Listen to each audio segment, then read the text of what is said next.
Well, I think what they've done is one of the most courageous and fearless things I've seen. I think I think to walk away from all of that, the public grief that we know about, but to all of that family pain. Well, we should think of the Queen as a great-grandmother, and we should think of Prince Charles as a dad. I mean, they will all be suffering from this hugely. And Harry has chosen to walk away from all of that to protect his wife and his children. And I think that you've got the analysis of the media totally right, that the angriest media is from the angriest people, or the people feeding Mr. and Mrs. Angry.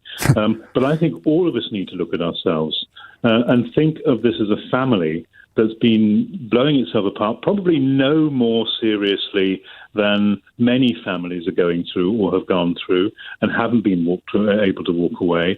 But we're thinking of these as, if we think of them as human beings, as sons and daughters and sisters-in-laws and mother-in-laws and great-grandmothers and great-grandfathers, our hearts should be bleeding for these two.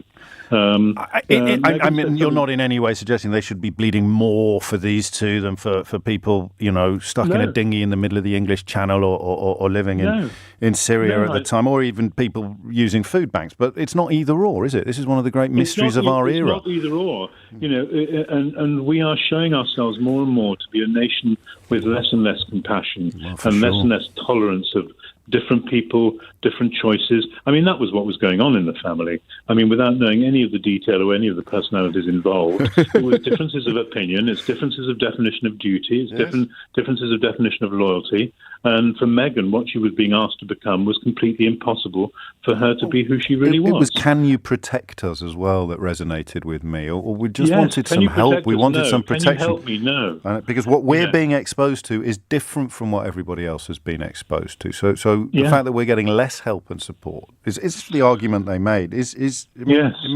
actually makes sense of everything. But if you don't understand, then you are much more easily manipulated into a kind of unfocused anger, aren't you, or into indignation? And we see this with every rabbit hole and conspiracy theory going. The anti-vaxxers, the anti-maskers, the Bill Gates theorists. I mean, the sensible, intelligent people get hooked up in this because they're only exposed to their own bubble and they're terrified of being wrong. I guess we are all terrified of being wrong at some stage in our life, but what I saw... Well, some of us less than others. Well, no, some of us have written a book about it, Adrian, but no one likes a self-publicist. And I've read them both. I think that this ability to be vulnerable and wrong and human is what they've shown us in that interview. I believed every word of it. I don't believe they were mincing their words. They did announce at the beginning of the interview that they weren't being paid for it. They want to get their version of events on the record. And they want to get their version of events on the record to appeal to the reasonable, sensible, rational, nuanced thinkers in society, which are fewer and fewer and fewer. Somewhere in the UK, a man named Adrian picked up his phone, called into LBC, and in about 90 seconds said something so simple, so obvious, that it apparently needed to be said out loud on national radio in the first place. Our hearts should be bleeding for Harry and Meghan. Not our hearts might, not maybe we should consider.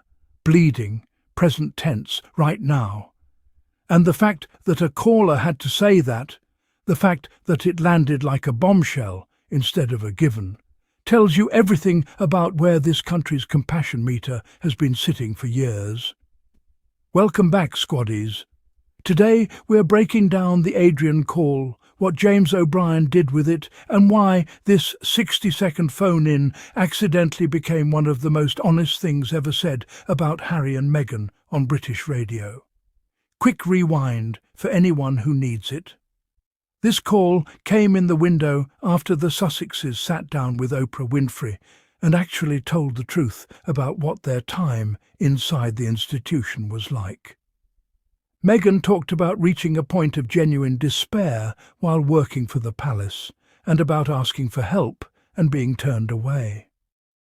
Harry and Meghan also described a conversation within the family about how dark their son's skin might be before he was even born. Let that sit for a second. Not a tabloid headline, not a source close to the couple. The two people it happened to saying it themselves, on camera, in their own words. And in the days after that interview aired in the UK, the reaction split almost exactly down two lines. One side went straight to spin control. How dare they? What about the Queen? This is an attack on the institution. The other side, the much quieter side, sat with what had actually been said and thought. That's a woman describing suicidal thoughts and being denied support. That's a couple worried about how the world would treat their child because of his race. Why is the first instinct defence of the institution and not concern for the people? That's the fork in the road Adrian walked straight into when he picked up the phone. James O'Brien has built a career on picking apart bad faith arguments live on air, and normally when a caller dials in about the Sussexes, you know which direction it's going before they've finished their first sentence. Adrian broke the pattern immediately. He told James that what Harry and Meghan did, walking away from the firm, stepping back from an institution most people spend their whole lives being taught to worship, was one of the most courageous things he'd ever witnessed. Not reckless, not selfish, courageous. Then he did something most callers never bother doing. He humanized everyone in the story at once.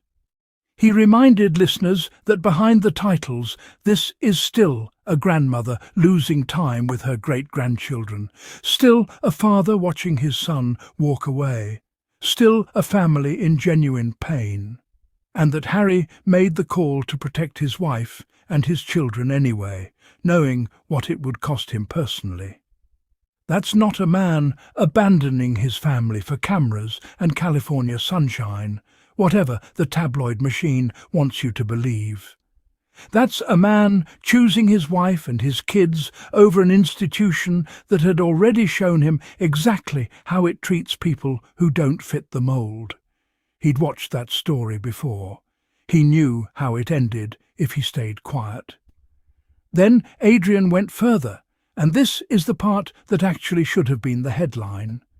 He agreed with James's long-running point that the media narrative around the Sussexes had turned genuinely vicious. But he refused to let the rest of the country off the hook that easily. He said in plain language that if people actually thought about Harry and Meghan as human beings, as a son, as a daughter-in-law, as parents, instead of characters in a soap opera, their hearts would be breaking for them the same way they'd break for anyone else going through that. And then the line that should be printed on a banner outside every tabloid newsroom in London. Our compassion for Harry and Meghan shouldn't be treated as a competition against compassion for people in genuinely desperate circumstances. People crossing the channel in small boats. People relying on food banks to eat. It's not either or. Adrian's point wasn't feel sorry for the rich royals instead of the poor. His point was that Britain as a whole has been losing its tolerance for difference. Different choices, different definitions of duty, different ways of surviving a system that wasn't built for you. Harry and Meghan just happened to be the most visible example of it. That's not a royal story anymore. That's a national character study, and Adrian delivered it in under 2 minutes without breaking a sweat. Here's why this moment cut through when 100 other phone-ins about the Sussexes didn't. Most of the noise around Harry and Meghan, from the rota, from the panel shows, from the professional royal commentary circuit, runs on outrage. It needs you angry, it needs a villain, it needs a headline you can screenshot. Adrian didn't give them any of that.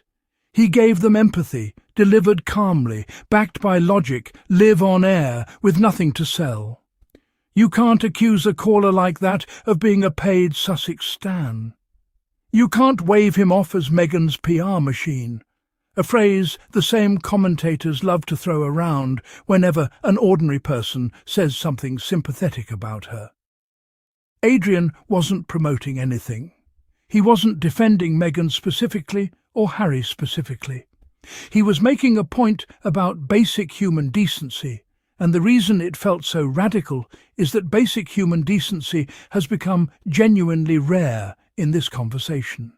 And James O'Brien, to his credit, didn't just let it pass as a nice sentiment and move to the next caller.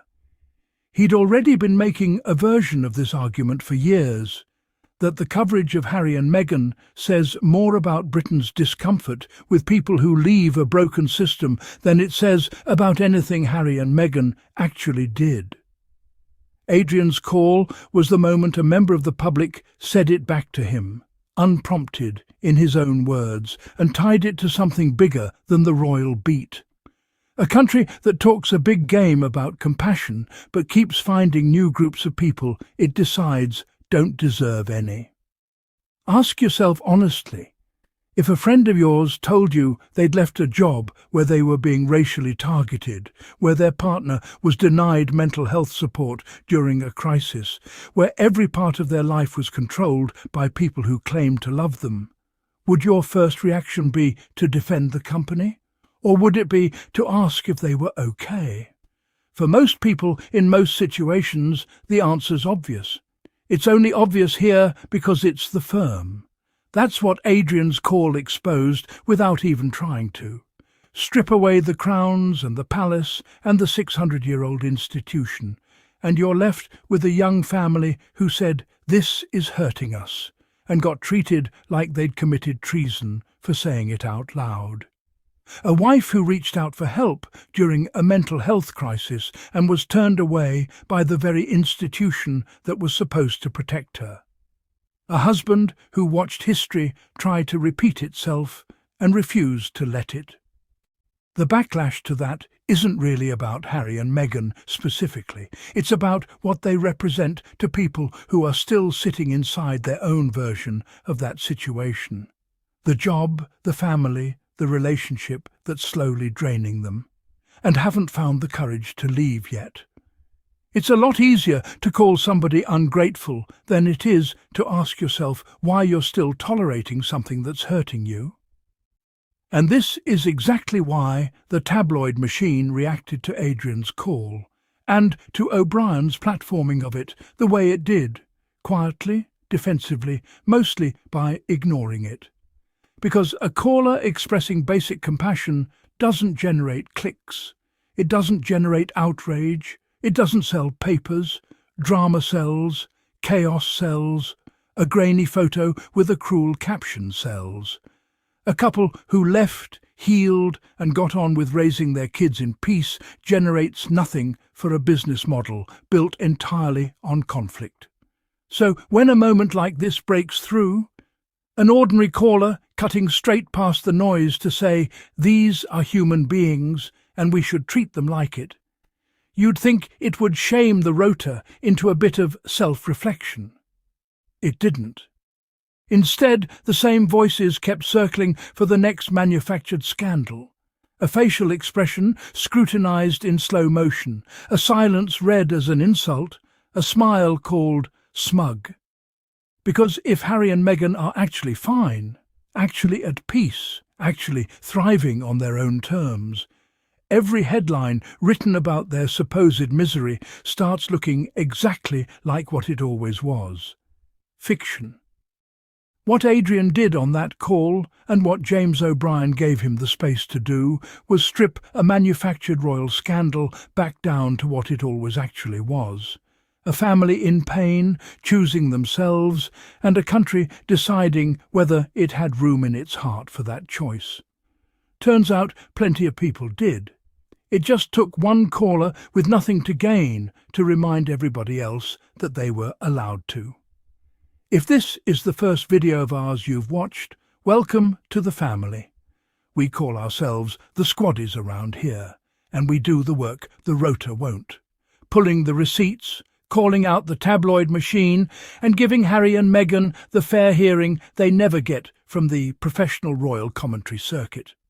If that's your kind of channel, hit subscribe, turn on notifications, and drop a comment telling us what you think Adrian got right. We read every single one. Until next time, stay compassionate, stay skeptical of the rota, and we'll see you in the next video.